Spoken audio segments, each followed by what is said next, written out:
Hi, I'm Dave. I'm a professional fly fishing instructor for Go Fly Fishing UK, and I'm going to be showing you a few tips about fishing. If we start off from the basics, fishing tackle involves having a rod, a reel, a line and some form of bait. In this case we've got an artificial lure. So this is actually what we would call a set of spinning tackle, and spinning tackle could be used in the sea, it could be used for trout and salmon, it could be used for perch or pike. And so we've got what we call a spinning reel, sometimes called a fixed spool reel. We've got a relatively short rod. This rod is just less than 9 feet. And we've got, this is a lure that we would use for catching pike. So the strength of the line is another factor as well, and we need to have a line that's strong enough to be able to land the fish that we are realistically having a chance to catch. So in this case I've got a 15 pounds breaking strain line for catching good sized pike. So spinning is just one of many different types of fishing, and different types of fishing require different types of fishing tackle.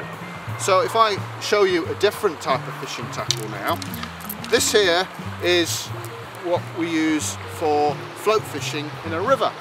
So this is the float here. So and we've got shot which help to weigh the float down. And again we've got a reel, but it's a very different type of reel to the reel that I showed you before. This reel is what we call a center pin reel, because it spins round on a pin in the center there, and it's ideal for float fishing in a river. So here we are next to the River Kennet, and this is an ideal set of tackle for catching roach and chub and fish like that, float fishing in a river.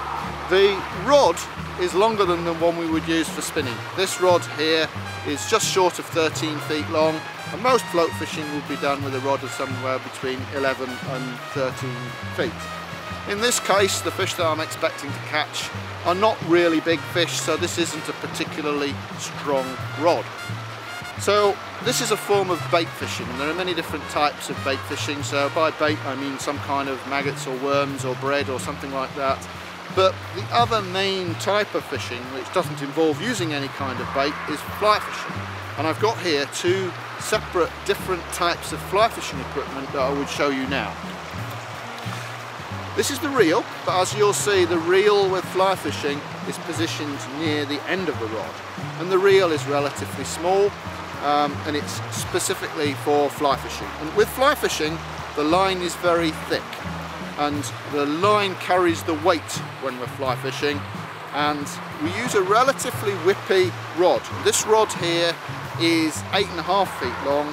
The vast majority of trout fly fishing is done with a rod of somewhere between 8 feet and 10 feet. Now there are two main types of fish that we fish for with a fly rod. There's trout and there's salmon. Now almost any kind of fish can be caught with a fly, and a fly is a generic term for an artificial lure that tends to be made out of fur, feather, metal, tinsel. It doesn't have any kind of food value to the fish, and they are taking it purely because it looks like food, not that it is actually food.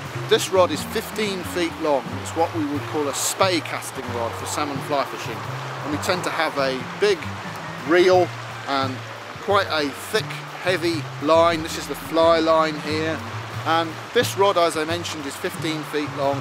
Salmon fly fishing rods would tend to vary between about 11 feet and 16 feet, although 15 feet is a very common length. The main thing to bear in mind with fishing tackle is what kind of fish is it that you're trying to catch, where is it where you're going fishing. Make sure you get the right kind of equipment for the sort of fishing that you want to be doing.